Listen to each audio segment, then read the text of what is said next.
Merci à vous de choisir notre chaîne pour vous informer. Au sommaire ce soir, la République démocratique du Congo ne se sent pas menacée par la présence de Nikki Haley à Kinshasa. Au contraire, le pays de Joseph Kabila est heureux qu'un partenaire vienne palper du doigt ces réalités en lieu et place de se référer au rapport des ONG pour le juger. Barnabé Kikayabin Karoubi, qui l'a dit, rappelle cependant que discuter avec les partenaires est un motif de joie pour la République démocratique du Congo. Puis désormais, la RDC et le Burundi vont organiser des opérations militaires communes de deux côtés de la frontière. L'objectif est d'éradiquer les forces négatives. Cette décision du rapprochement diplomatique et militaire entre Kinshasa et Bujumbura est issue de la réunion de haut niveau tenue entre les deux gouvernements de deux pays à Kampala. Enfin, l'ONG ASBEL, The Young Men for Education, s'oppose à la tenue d'un concert musical dans l'enceinte de l'Académie de Beaux-Arts. Elle trouve incohérent que sa campagne contre le monnayage de l'enseignement en RDC n'ait pas l'autorisation de travailler au sein de l'Académie, mais qu'un concert musical pour des fins de loisirs soit autorisé. Pour ce faire, l'ONG The Young Men for Education a adressé une lettre ouverte au gouverneur André Kimbuta. L'ambassadrice des États-Unis d'Amérique à l'ONU séjourne depuis mercredi à Kinshasa. L'agenda de Nikki Haley a prévu de rencontres ce vendredi avec la SANCO, la CENI, la MONUSCO et le président Kabila. Pour le chef du collège diplomatique du chef de l'État, Kikayabin Karoubi, la RDC ne se sent pas menacée par la présence de Nikki Haley. Au contraire, c'est une bonne chose, car parler avec des partenaires est un motif de joie pour la République démocratique du Congo. Barnabé Kikaya rappelle que la plupart du temps, les partenaires se basent sur les rapports des ONG ou ce qui se raconte dans les réseaux sociaux pour juger la RDC. Mais maintenant que Nikki Haley vient à la source, elle verra de ses propres yeux où en est la RDC. Du côté du RASOP, Christophe Lutundula estime que la mission de Haley ne sera réussite que si elle emmenait le président Kabila au respect de la Constitution et à libérer la mise en œuvre de l'accord du 31 décembre dans son esprit et dans sa lettre pour permettre aux Congolais d'aller très rapidement aux élections. Nous apprenons également que Félix Tshisekedi, président du RASOP, et Pierre Lumbi, son président du Conseil des sages, mais aussi F. Bazaïba, secrétaire général du MLC, sont les personnalités de l'opposition choisies par la délégation américaine pour rencontrer Nikki Haley. Aux dernières nouvelles, Nikki Haley, reçue par le président de la CENI, a déclaré que c'est important d'organiser les élections en 2018, car si ce n'est pas le cas, la RDC ne pourra pas compter sur l'appui de la communauté internationale, moins encore des USA. Rapprochement diplomatique et militaire entre Kinshasa et Bujumbura. C'est l'objectif de la réunion de haut niveau entre le gouvernement de la République démocratique du Congo et celui du Burundi qui s'est tenu à Kampala du mardi 24 au jeudi 26 août 2017. Le ministre des Affaires étrangères et de la Défense de ces deux pays se sont convenus du renforcement de la paix et de la sécurité à leurs frontières. À en croire le vice-premier ministre, au ministre des Affaires étrangères congolais Léonard Chéo Kitundu, plusieurs décisions ont été prises à l'issue de ces pourparlers. Contacté par la Radio France Internationale RFI, le patron de la diplomatie congolaise a fait mention de certaines décisions prises, notamment le déplacement des camps des réfugiés burundais en RDC. Ces derniers doivent être très loin de la frontière, a-t-il dit, pour éviter qu'ils ne constituent une pépinière pour des groupes armés burundais. Par ailleurs, Léonard Chéo Kitundu a annoncé que le Burundi et la RDC vont désormais organiser des opérations militaires communes des deux côtés de la frontière, l'objectif étant d'éradiquer les forces négatives. L'hôpital évangélique d'Enyakoundé, situé à environ 4 km du centre de la ville de Beni, a été attaqué dans la nuit de mercredi à jeudi 26 octobre par des hommes armés. Selon le médecin directeur de cette structure médicale, les assaillants porteurs des machettes et des couteaux ont passé à tabac un médecin qui assurait la garde, quelques infirmiers ainsi que plusieurs malades. On compte 9 à 10 malades tabassés et blessés.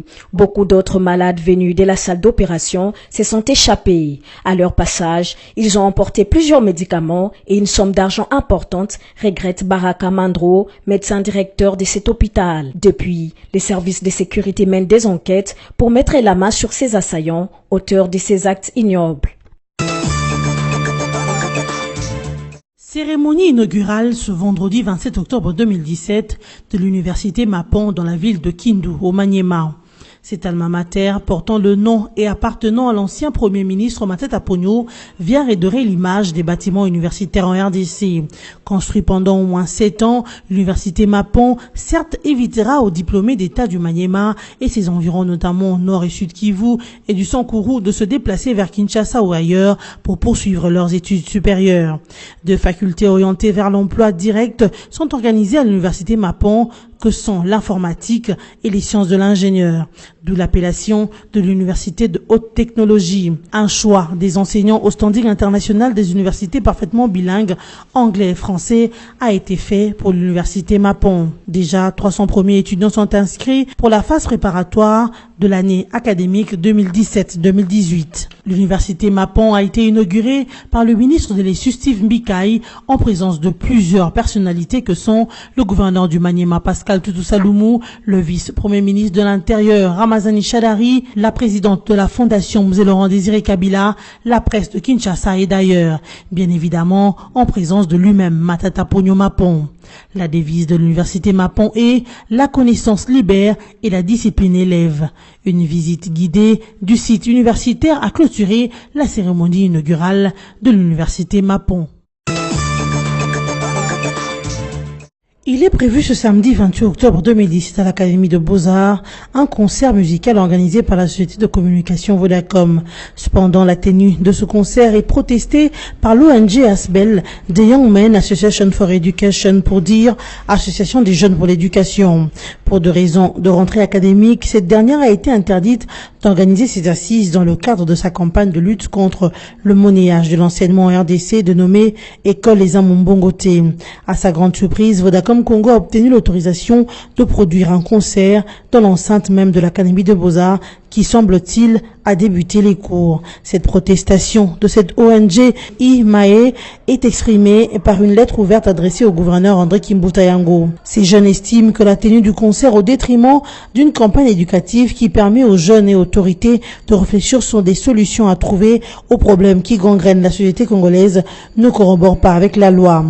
L'ONG The Young Men for Education rappelle que sa campagne est encouragée par le ministère de l'EPSP dans sa lettre référenciée MINEPSP /CAB MIN /CCPTM /0960 /2017 du 14 septembre 2017. En outre, les établissements publics de l'ESU, conformément à la loi cadre numéro 14 /004 du 11 février 2014, ont pour vocation d'assurer la faisabilité ou la réalisation des objectifs consacrés à l'article 86 de la dite loi.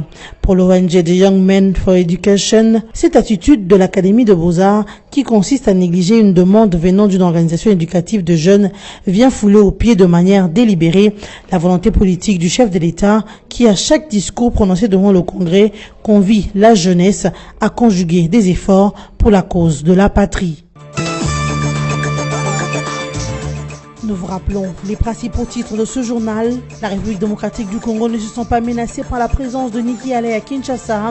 Au contraire, le pays de Joseph Kabila est heureux qu'un partenaire vienne palper du doigt ces réalités en lieu et place de se référer au rapport des ONG pour le juger. Barnabé Kikayabin Karoubi, qui l'a dit, rappelle cependant que discuter avec les partenaires est un motif de joie pour la République démocratique du Congo.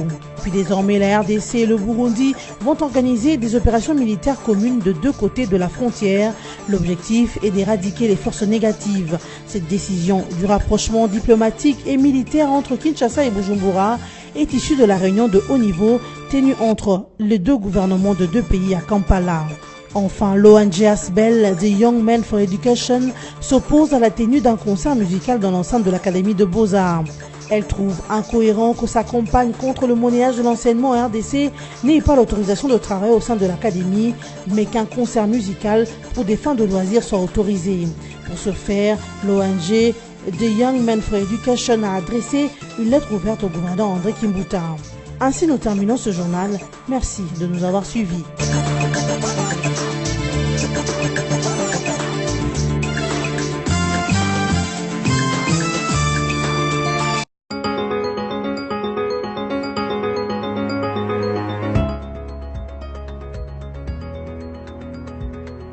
Bon début du week-end à tous, mesdames, messieurs, bienvenue à cette revue de presse parue en ligne ce vendredi 27 octobre 2017.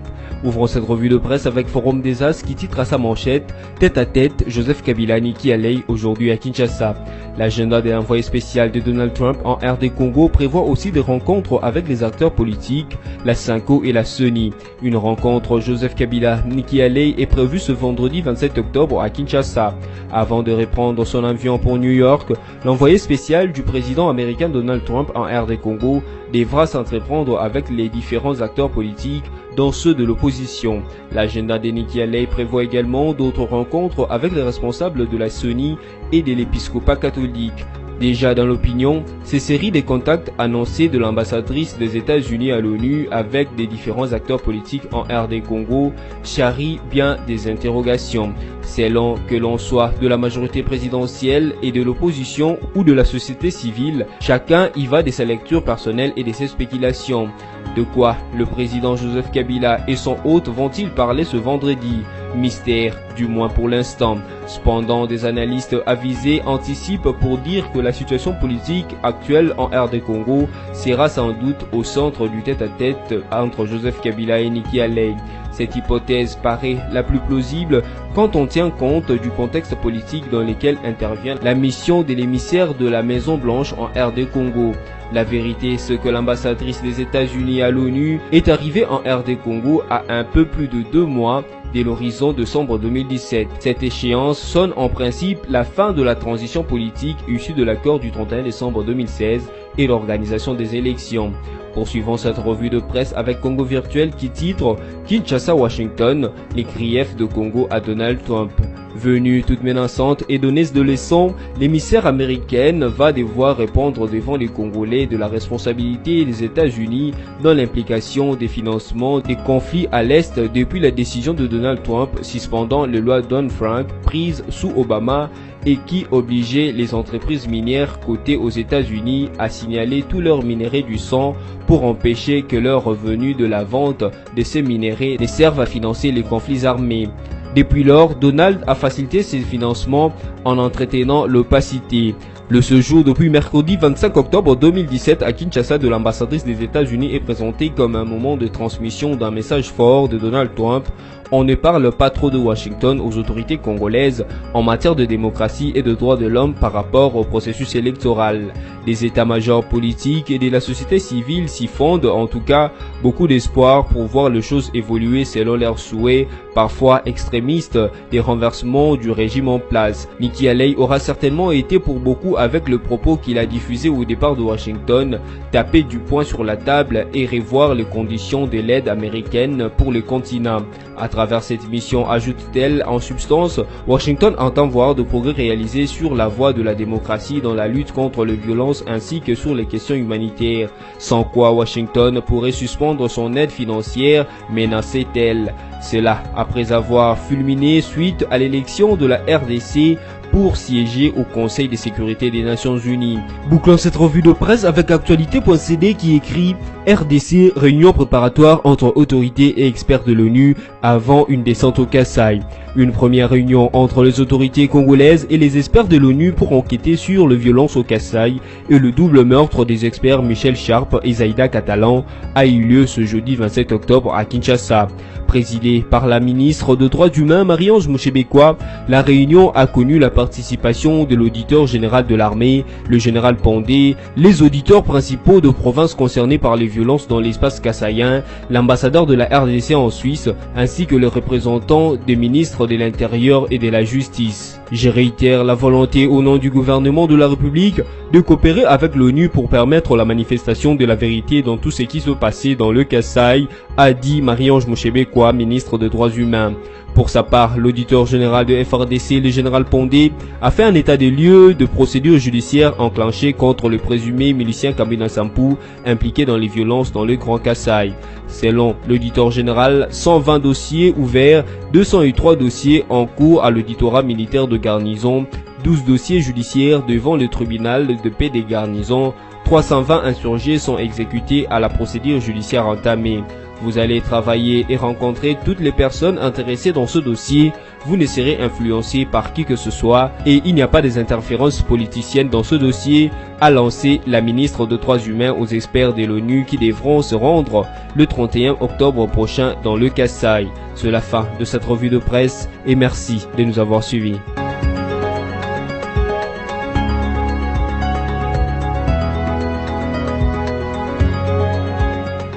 Congo Panorama, votre magazine d'actualité est à nouveau dans vos bacs avec son édition de la rentrée et ses rubriques diversifiées. Coopération et diplomatie, 8 nouveaux ambassadeurs accrédités en RDC, l'Union africaine au front contre l'Union européenne. Séjour du chef de l'État aux Nations Unies, Joseph Kabila, très sollicité, étrange, le processus électoral est fixe et irréversible. La une du Congo Panorama est consacrée à l'armée.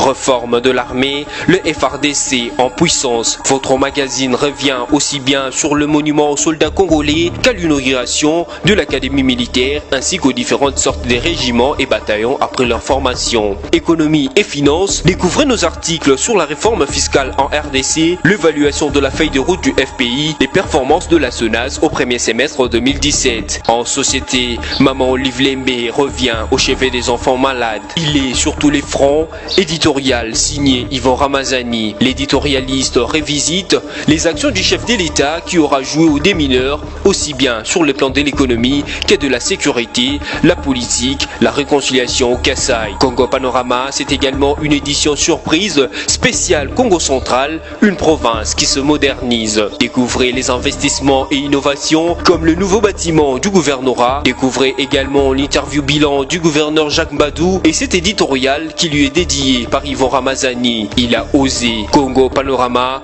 s'investir pour un Congo émergent. Congo Panorama, toute l'actualité à votre portée.